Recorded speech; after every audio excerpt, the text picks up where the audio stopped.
અદાલત પાસે 4 સપ્તાહ માટે કાઉન્સિલનો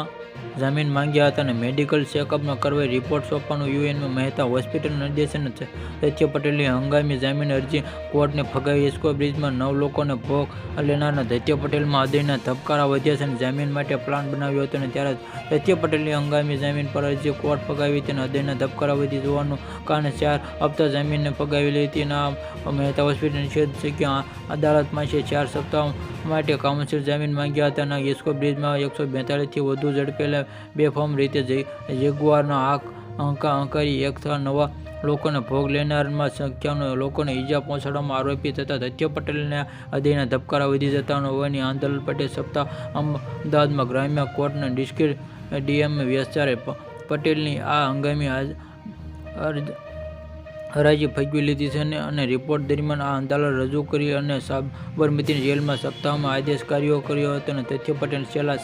5.5 મહિના ઉપરાંત સમયથી સાબરમતી જેલમાં ઇસ્કોર બ્રિજમાં અકસ્માત કેસનો મુખ્ય આરોપી તથા પટેલ છેલ્લા 5.5 મહિના ઉપરાંત સમયની સાબરમતી જેલમાં છે અને સત્ય પટેલ છેલ્લા 5.5 મહિનાની આ ઇસ્કોર બ્રિજમાં અકસ્માતમાં કેસના મુખ્ય આરોપી સત્ય પટેલ છેલ્લા 5.5 મહિના ઉપરાંત સમયથી સાબરમતી જેલમાં છે અને દરમિયાન સત્ય પટેલ દ્વારા અમદાવાદમાં ગ્રામ્ય વિસ્તારમાં સપ્તાહ માટે કાઉન્સિલ જામીન